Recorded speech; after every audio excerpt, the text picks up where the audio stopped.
Oh, yeah.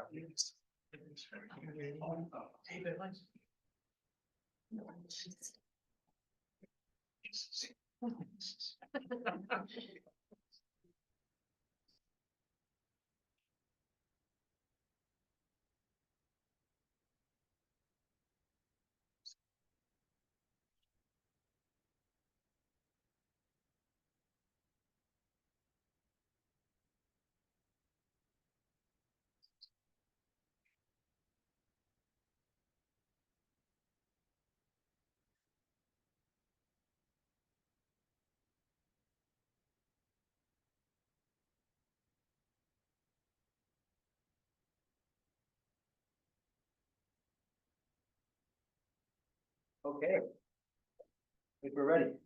Good afternoon. It's 2 o'clock. Like to call the meeting to order, and we'll begin with the roll call of commissioners. Commissioner Fair. Here. Commissioner Ponce. Here. And I'm here. And we have a quorum. And we'll begin. Would like to request a motion to approve the minutes of the November 7th, 2024 meeting. So moved. Commissioner Fair has made a motion. If we have a second. Second. Thank you, Commissioner Ponce is a second, and I'm a yes, and the motion carries unanimously, and the minutes will be posted on the commission's website. There is one project on the agenda for today's meeting. Staff of the commission will present the project on the agenda and state their recommendation. Following the staff presentation, the committee will have an opportunity to ask questions of staff. The applicant may then make a statement. Following the applicant's statements, members of the public may make their statements. I'd like to ask anyone other than the applicant wishing to make a statement on the item on today's agenda to complete a public comment card and give your comment, give your card to a member of the staff. And comment cards are available at the door. As a courtesy to other individuals wishing to offer comments, we ask that members of the general public limit their statements to 3 minutes or less. When the time comes for public comment on the item on the agenda, I'll call the names of the cards and ask you to make your statement. Please state your name, interest, organization, and company you represent, if any. And we will move to our project today, which is 3015 West Division and 26th Ward, Humboldt Park Receptory Building and Stable. The proposed construction of a new roof and skylight to enclose the open air historic courtyard. And Tyler Taylor has the presentation today. Thank you, Chairman. The building at 3015 West Division is part of Humboldt Park in southwest quadrant of the park near the intersection of West Division Street to the north and North Humboldt Drive to the east. An application has been received to convert the building's historic courtyard to interior conditioned space with the addition of a new roof and skylight structure. A number of communications have been received regarding the proposal, including letters of support from 26th Ward Alderman Jesse Fuentes, 2nd District State Senator Omar Aquino, 4th District State Representative Lillian Jimenez, and the Puerto Rican Agenda of Chicago, which were included in your packets. After the packets were sent, a letter of support was also received from Landmarks Illinois. The proposal is also subject to review by the State Historic Preservation Office, and a letter with the state reviewer's initial comments and recommended changes was received yesterday. These two latter documents were forwarded to you, and printed copies are also available at places. The receptory and stable building was constructed in 1896 as the main point of arrival for Humboldt Park. It was used by visitors to park carriages, board horses, and rent canoes, among other uses. The building was designed by the firm of Frohman and Jebsen in a faithful recreation of old German country architecture, a very rare and unique style for Chicago. Today, it is home to the National Museum of Puerto Rican Arts and Culture. The building was designated a Chicago landmark in 2007. The significant features are identified as all exterior elevations, including courtyard elevations and all roof lines of the building. In order to evaluate this project based on the Landmarks Ordinance and the Commission's adopted rules and regulations, in addition to the U.S. Secretary of the Interior standards for rehabilitation of historic buildings, these criteria are used to evaluate new additions to historic structure. Per Criterion 6, addition of a new feature does not have an adverse effect when the addition of that feature will not adversely alter, change, obscure, damage, or destroy any significant historical or architectural feature. Because it's just for orientation, the volume of the roof and roof line of the building is complex with several towers and dormers, but overall it's arranged into 4 main gables surrounding the large open air courtyard.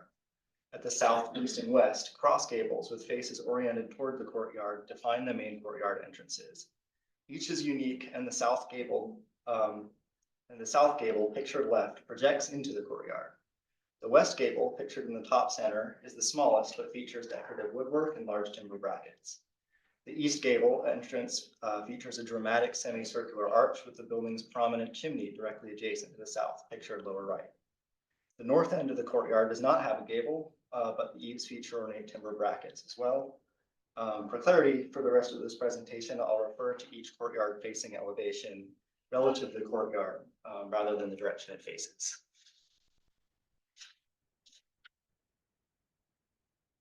The proposed roof over the courtyard has a glass and aluminum structure with a gabled form, matching the pitch of the south gabled roof that extends into the courtyard. This is connected to the existing roof by a 9.7-inch wide band of flat roof around the perimeter to the east, north, and west. The entire steel structure, shown in pink in the diagram to the right, is proposed to be self-supporting, with all loads bearing on 8 steel columns within the courtyard. The new roof structure is proposed to connect to the existing roofs of the courtyard at the eaves and requires removal of some of the clay tiles around the perimeter, so that the membrane of the new roof can integrate into the historic tile roofing. The area of tile proposed to be removed is highlighted in red. This alteration would not affect the roof structure and would be reversible. In addition to the roof, some work will be done at the ground level as well. Wood screens are proposed on the east and west sides of the south entrance, outlined in blue. And opaque sliding wood panels are proposed between the existing masonry columns and the new columns for the roof, outlined in red. A new glazed storefront is proposed to be added to the east arch entrance corridor, outlined in green. Some alterations are necessary to the courtyard floor, but the circular mosaic at the center is proposed to be maintained and restored.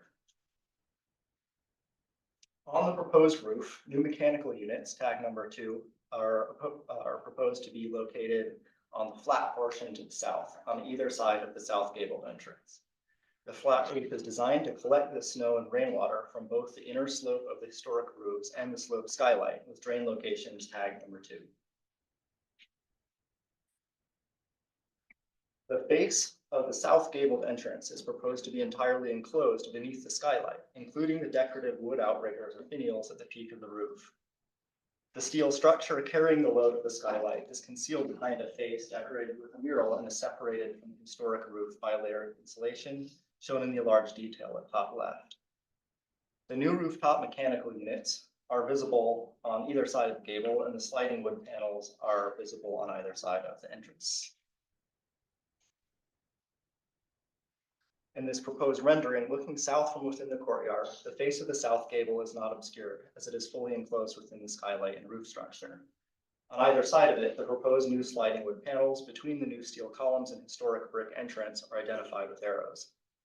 Although the face of the gable is exposed, the proposed panels, the flat roof portion of the new roof structure, the mural concealing the skylight structure, and the columns conceal the majority of the remaining historic elevations of roof beyond the face of the gable. Staff recommend that the sliding panels be illuminated to retain visibility of as much as possible of the historic walls beyond. These elevations show the proposed roof structure at the east gabled entrance. The upper elevation shows a section cut of the roof taken through the middle, while the lower one is taken near the face of the gable. In response to initial staff comments, the design incorporated a curved skylight in the flat roof above the historic brick arch to allow more visibility of the historic east facade and chimney above. The section cut for the lower elevation is taken through the flat roof closer to the face of the gable and shows this arched skylight. In this rendering, looking east from beneath the western portion of the flat roof, approximately the lower third of the historic east courtyard facade is visible. A portion of the roof, the tops of the decorative dormers, and about half the face of the gable above the arch is visible, as well as a small section of the chimney. The top of the semicircular brick arch and the entirety of the decorative eaves are obscured from view. This rendering shows how the skylight within the flat roof adjacent to the east courtyard entrance provides views of a portion of the historic facade and chimney when standing directly under it. It also provides a comparison to the rest of the flat roof, demonstrating how the remaining historic facades above the roof are obscured when standing beneath them. Per the comments and suggestions received from the state, one way to increase visibility of this section of facade from within the courtyard may be to extend the arch skylight all the way west so that it intersects with the main gabled skylight.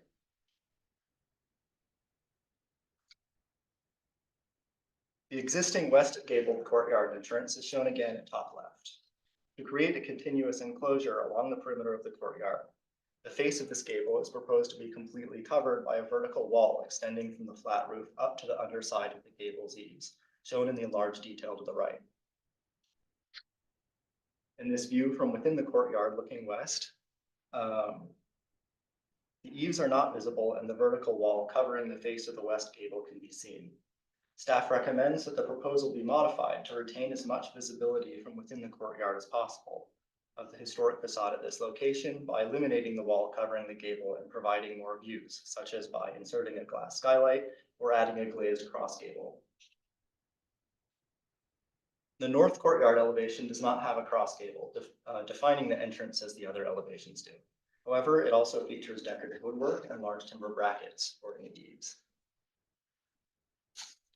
From the south looking directly north, this rendered view shows the eaves and most of the east and west facing elevations are obscured, though the two towers at the north are partially visible through the end.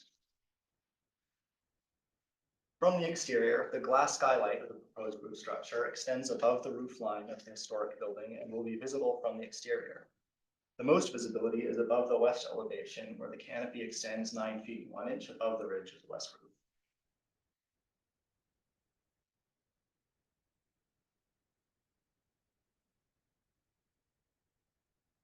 Staff recommends approval of the proposal with these conditions. First, to maximize visibility of the historic facades, especially decorative features, pediments, and roof lines as much as possible from within the courtyard, the proposal should be further studied to incorporate additional skylights and/or glazed sections around the perimeter of the new solid flat roof. Second, the opaque wood sliding panels proposed at the south end of the courtyard between the new columns and the historic brick south entry obscure views of the historic elevations beyond. The proposal shall be modified to eliminate the new panels below the new flat roof and provide more transparency and allow views of the historic walls as much as possible. Third, the proposed new vertical wall covering the gabled facade of the historic west entry entirely obscures the decorative facade. The proposal shall be revised to allow views of the historic gable from within the courtyard as much as possible. And 4, material samples and specifications for all finished materials for the new roof and skylight shall be provided with the permit application. Alderman Fuentes has reviewed the proposal and provided a letter of support as previously mentioned. The architect, Larry Kearns, is here and available to answer your questions. Great. Thank you, Tyler. Commissioners, before we hear from the architect, any questions for the staff? Yeah, I'm curious, what was the purpose of the wooden panels? Yeah, so those, as Tyler correctly pointed out. If you could just introduce yourself. Oh, Maybe we sorry, just- yeah. Okay. Forget I'm on TV. Yes, Larry Kearns. I'm a principal with Wheeler Kearns Architects here in Chicago. So the sliding panels are really there to obscure stored tables and chairs, which we anticipate will be there frequently when the room is not in, event mode. So the ambition there is actually not to detract, to provide something so a viewer's enjoyment of that courtyard is not detracted by the detritus that will likely be there. So those are not permanent. Again, they're sliders, which Tyler correctly identified. There are also the HVAC grills above there that provide the cooling. So those are immediately suspended underneath that. So the only thing I think, just to talk a little bit more about that, is it actually, because of their planar character, I can still see the entire facade there. I just have to go up to there and see it obliquely. I just can't see it at a right angle. So somebody who was interested in looking at all the timber details below the eave, you'll be able to see all of that in our proposal. So out of the conditions, if I could go on, out of the conditions, that's the one that actually we feel like if you could relent on that or modify that to acknowledge that we can see it obliquely. Again, the ambition here and the purpose of that is actually to make that view less cacophonous if we have a lot of storage there.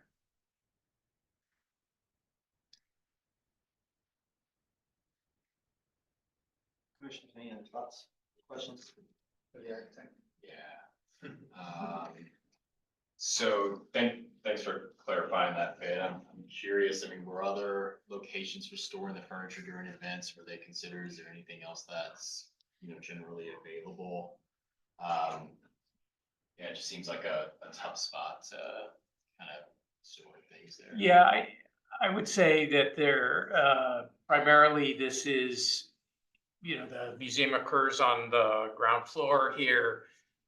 There is part of the second floor, but it would be difficult, I think, to find a location just given the parameters of available space right now. Most of that is given to gallery, a very small portion is given to administration and staff. So I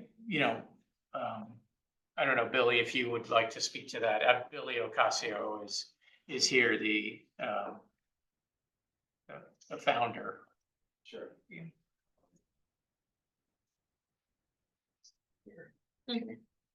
Well, you want me to answer the question first or make my statement? But I guess, yeah, please introduce yourself. Okay. Thank you, commissioners and staff for allowing us to be here. My name is Billy Ocasio. I'm the director of our incredible institution called the National Museum of Puerto Rican Arts and Culture, the only Puerto Rican museum outside of the island. Thank you for this opportunity to present this project for our historic museum. Next year, we will proudly be celebrating our 25th anniversary while achieving a significant milestone, completing our final documentation to receive national accreditation from the American Alliance of Museums. Out of more than 25,000 museums in the United States, only 1,100 have earned American Alliance. American Alliance of Museum accreditation. Of these, only 1% are museums of color. With this distinction, MPRAC, what we call ourselves, will become the 4th Latino-focused museum. Among Chicago's 11 museums in the park, we are the only museum located in the state of Illinois' culturally designated district, Puerto Rico town of Barrio Borinquen. We remain steadfast in living up to our motto, where the museum is a place where preservation meets inspiration. We are here today following up on a productive community meeting held on October 3rd, 2023. At that meeting, we agreed to relocate our archive building to Paso Boricua, thanks to the support of our alderperson, Jesse Fuentes. We embraced thoughtful recommendations from Ward Miller of Preservation Chicago to enclose our courtyard with a stunning glass atrium. Since February 2023, we have held bi-weekly meetings with the Chicago Park District to ensure our plans fully comply with all requirements. To lead the enclosure design and overall coordination, we engaged Larry Kearns of WK Architects, highly regarded professional in the field who specializes in historic preservation. To further support this effort, we have also retained legal counsel and a dedicated project manager to ensure strict adherence to all city and state regulations. This past Tuesday night, December 3rd, we held a community meeting and shared these exciting plans. There was no opposition, and all who spoke were excited and in favor of enclosing the courtyard.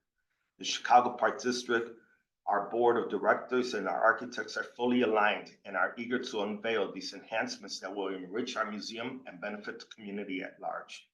As a historic landmark, MPRAC has exceeded its current capacity to accommodate the increasing number of students, seniors, families, and field trips we serve.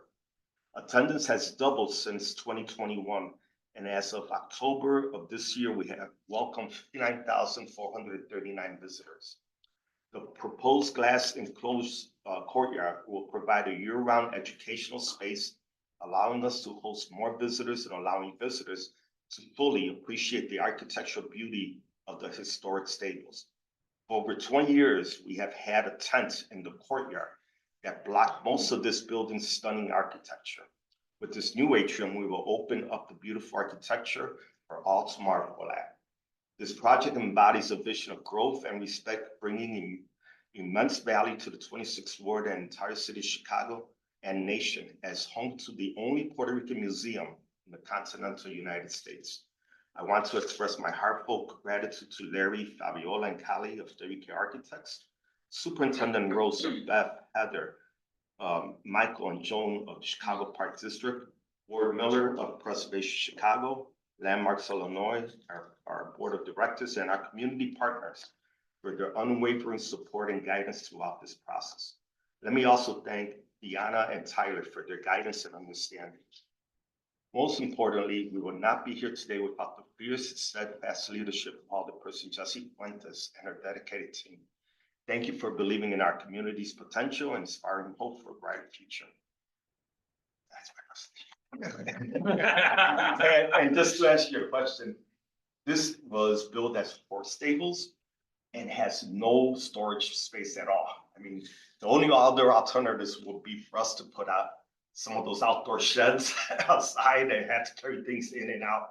So, but you know, we've done great work with the building itself. Now it's a matter of if we're going to use this for different types of events, we have to have some storage spaces. I'm glad you brought up the tent because it's very frustrating to see the tent there. And now that there's a solution forward, it's, as an architect, you want to see that. Well, for the last 2 years, actually 3 years, we've had open house Chicago there. Mhm. Hundreds of people come. And it's frustrating for us to have to walk them outside of the tent and try to show them everything and stuff. So this way they'll be able to see everything.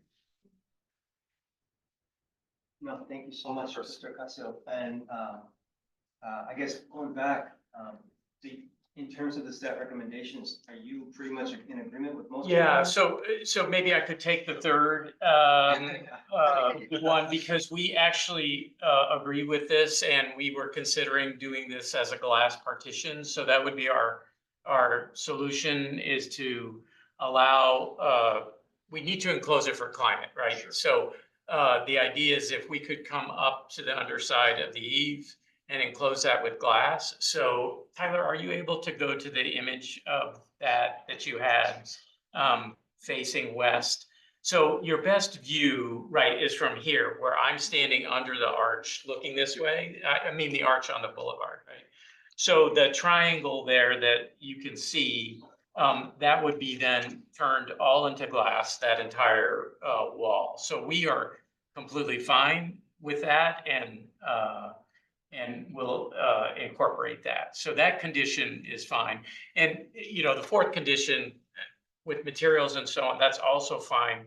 The one thing I just want to point out that, Tyler, could you please go to the image that is the west image seen from Luis Munoz Marin Drive? You can see that the rafters, when you're on the inside, are light colored. And we also are interested, from our preservation point of view, is making this an obvious intervention, right? So we very much like the light color there. However, as we look from the outside, actually, Tyler, the view from the west on the exterior, I just want to be clear that in this one case, we are proposing that the mullion caps to all of that glass be a dark bronze color, just because as you see it from distance, it would really call attention to itself. And we want to diminish, still make it legible to an educated viewer, but to really diminish its presence when seen from distance. So, the first condition, which speaks to trying to increase the glass perimeter, we are happy to do that, but after studying this for months and months and months, we know that the vantage point, even if we were to include skylights, they wouldn't give you a privileged view of much other than more sky. But and the fourth one, which is just to share materials with you, we have no issues with that. You know, we just want to define at some point the limits of those materials, but we have worked successfully with staff and would continue and expect to continue to do that, so. Any other questions? I know the old person is here, so I want to acknowledge her and, any other, do you want to final points on this before we hear from the older person? Maybe just a quick question just about, the operation of the sliding doors. Tyler, I don't know, can you go back to the plan that you had the sliding walls, marked in, is it a plan view? Or with me, it's here. Yeah. This one right here. Just curious, so what's the operation that they kind of slide to, you know? Yeah, Just these are curious about the bypassing, they're bypassing, so I can put one in front of the other, obviously eliminate that. Again, just to be clear, there is ductwork over my head Sure. there, right, as coming out, which is the logic of locating there. So, yeah, so we can decrease them with just pulling by finger, decreasing that by half. And again, it's, you know, a viewer can still step to the side there and see the entire side. So, yeah. Yeah, I mean, the need for the storage space is understood. You know, I wonder if it's a, you know, obviously, when they're able to be open, that's, you know, kind of Yeah. a goal, but I'm curious about the material for those as well. It looks like plywood from. Oh, it's not plywood, but we do have them rendered as wood at this point. But again, our point is we don't want to confuse a viewer. So you'll see them rendered as a lighter wood material to distinguish it from the heavy, darker timbers that are original to the building.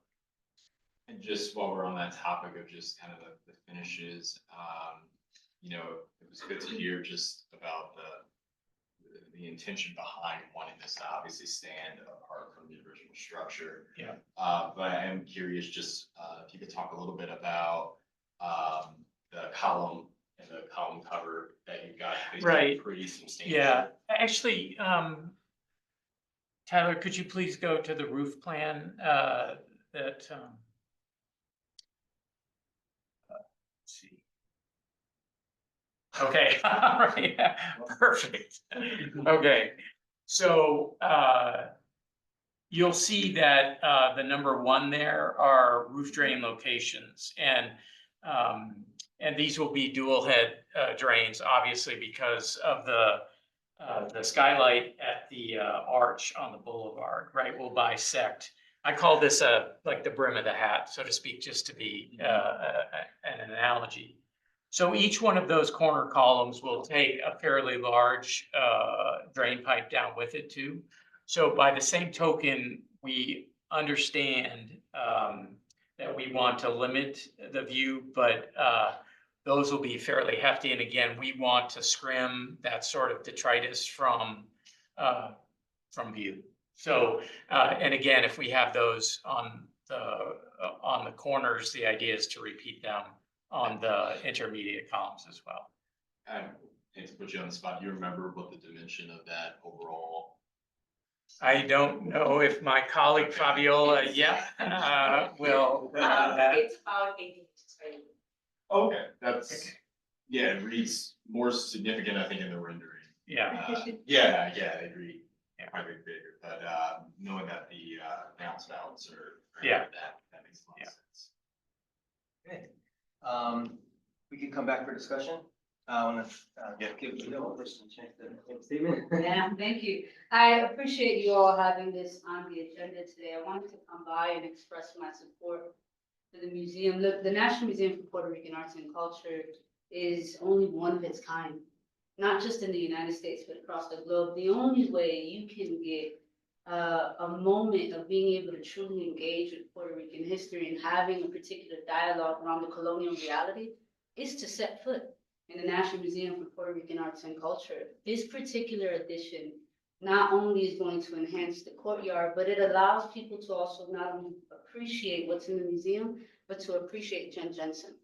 Right now, that tent is disturbing all that Jen Jensen has to offer our community. On a personal note, my wife and I got married at the museum in 2022. And our reception was in that tent. And I can't tell you how I wished to be able to use every single footprint of that courtyard.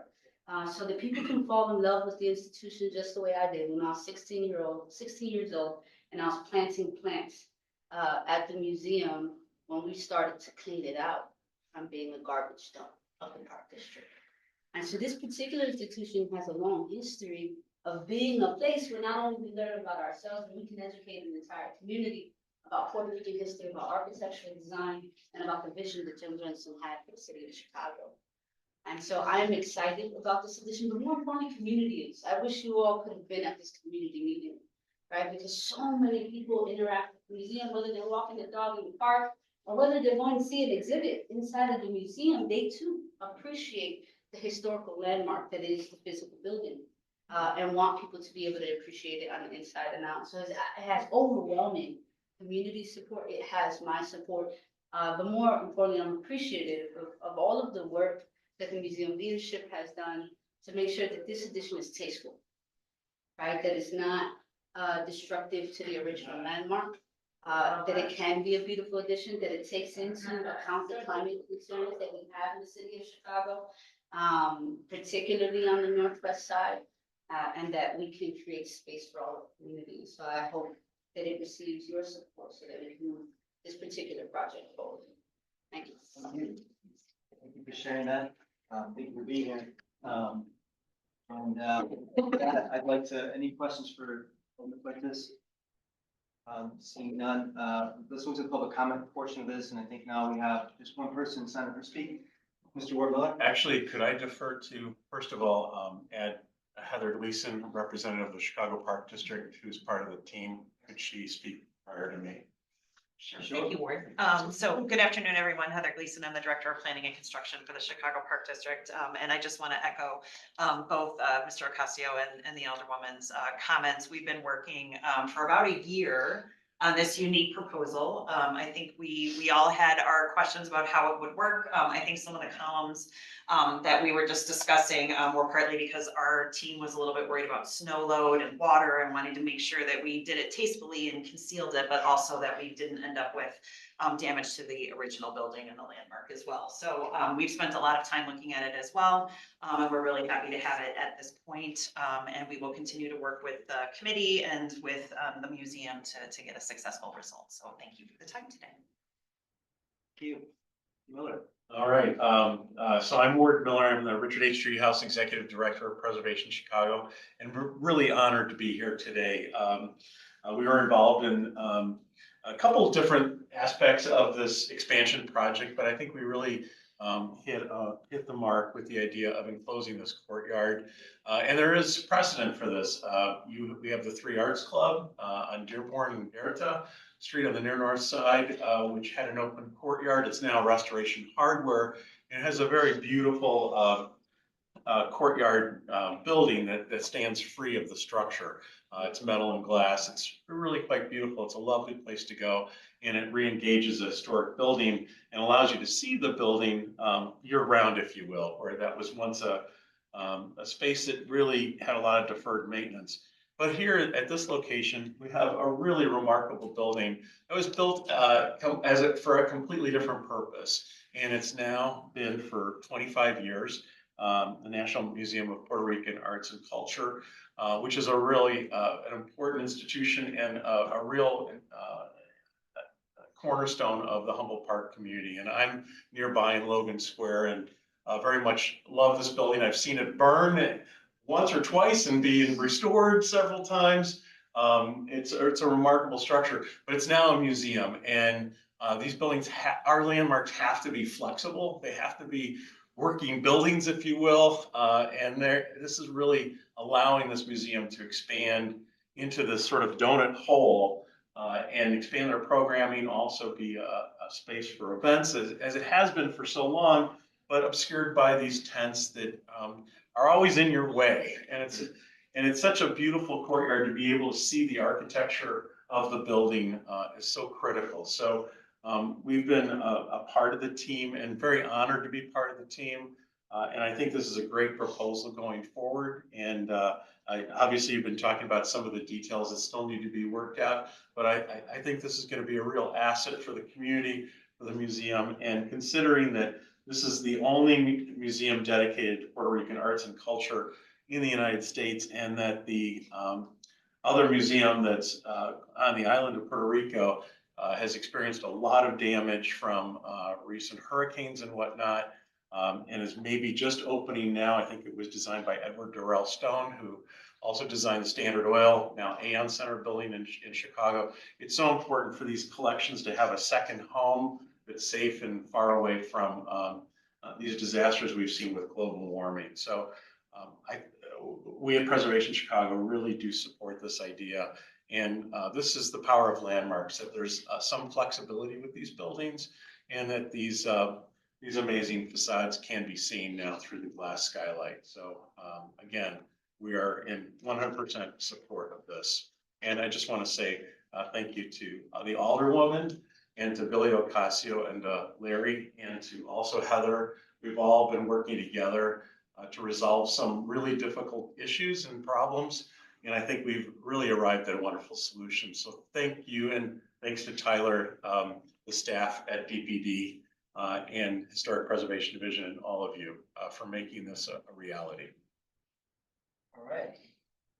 Thank you, Mr. Miller. And I think there's no more public comments now. So final discussion, commissioners, any other points, questions? My laptop died. My son. Before it died, there was at that south entry, just a question about, you got the return on one side and it's like the supply on the other. I'm assuming you've got basically the beam, the structure of the, actual, kind of new structure that's going into space. There's no opportunity to get that in alignment with that, louvered soffit. Actually, well, here how elegantly so we built a little study model for the community meeting. So this is a rigid vent that comes up and over right on top of there. And these are the locations where we'll actually have 2 heat pumps. There'll be 3 heat pumps that'll work with this. So it's an all electric solution. We're replacing the 70-ton chiller with a 70-ton chiller, believe it or not, because of the energy efficiency behind this. So these are actually both, will both have supplies that will go out, and the return is underneath or to the side. Yeah, so both of those grills that you see are both supplies coming at you. The other unit is going to be in this attic, come across, a ductwork will come across the store, and then have registers that deliver air that way. So it'll be coming from the south and from the north, the air for that space. But it is, you are right, this is in a difficult area, but we tried to keep the ductwork actually super compact. Yeah, that's that dimension, that profile of that ductwork section, that's the tightest we can. Right, yeah. The other thing is, although the units are sitting here, and theoretically you'd have an oblique view, the reality is those rafters completely conceal those units.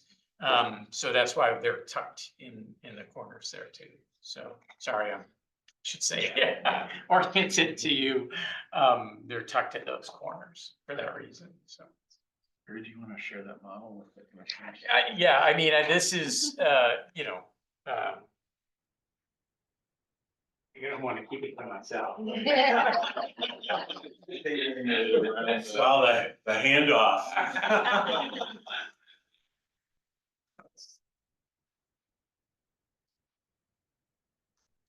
Yeah, I think that was, related to the conversation just about, the sliding walls there.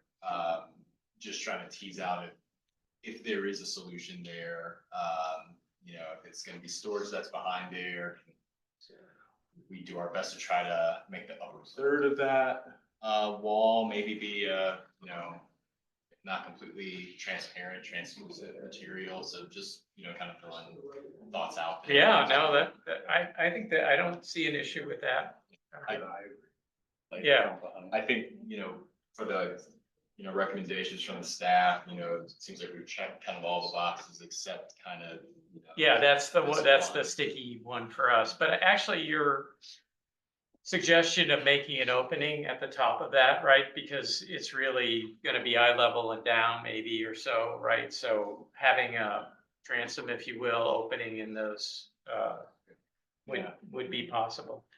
Yeah, I mean, finding, you know, what's a datum that might relate to the rest of the space, I think becomes, you know, your next challenge if you do that, but just an idea. Yeah, sure, appreciate it. I mean, all my comments aside, I do think this is a really handsome solution. So, Any other, points, commissioners? I just wanna, this is, you know, wonderfully exciting project. And you can see the, you know, the care that's gone into what you're presenting today and all the kind of challenges and, it sounds like, you know, this is gonna be a tremendous asset for the city. And it sounds like there's still some work to tweak out. Yep. And that we're all on the same page there, so, but overall, I mean, you can see that the effort is there and it's gonna be wonderful. Commissioner Paulson, anything? I agree with the both of you. I mean, it's an exciting project and it's long overdue, so it's nice to see. Great. With that, I think, did you have a revised motion? I think it actually still aligns with, you know, the recommendations of the staff. You know, in the broader context, I think it's, maybe the fine difference is that if it's not the full removal of those moving walls, sliding walls, it's, you know, the further investigation of the materiality. Yeah. Yeah. Is that a fair?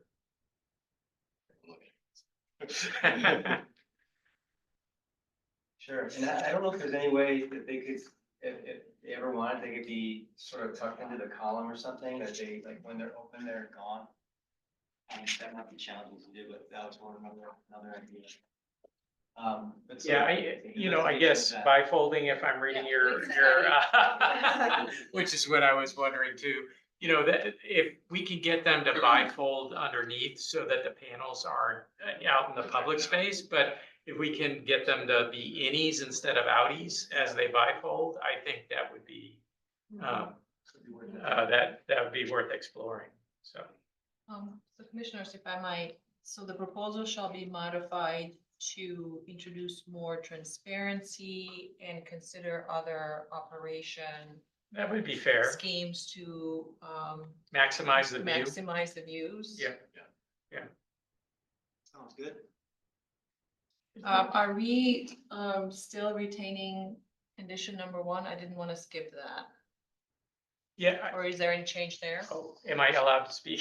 I was just gonna say, I just want to be honest that we have studied this for, you know, quite many months, and I think, you know, the opportunity for additional skylights would be difficult. I just want to be transparent about, I guess, pun intended. There seems to be some state recommendations too. Yeah, you know, I know we corresponded with Anthony Rubano at SHPO. I do eager to talk to him as well. Do you want me to specifically speak to his concerns or? Just that they sort of align with this concept. Yeah, they're very much they're very much in alignment.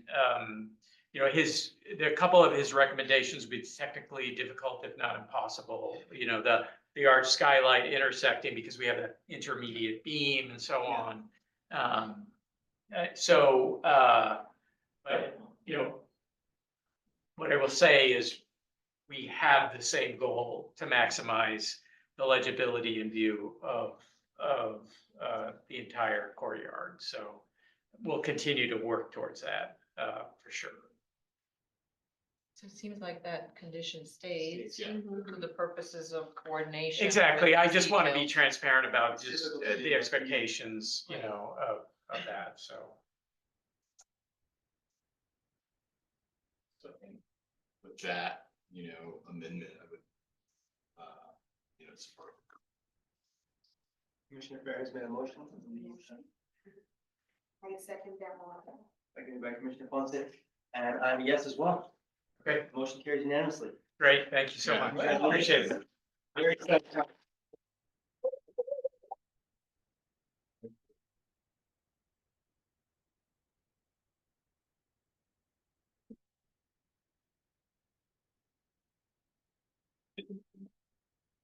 So,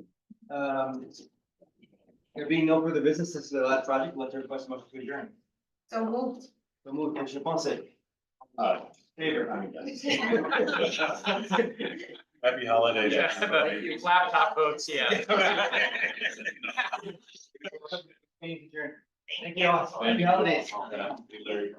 Oh, thank you. Yeah, no, thank you for your help. Yeah, thanks for, yeah, thank you.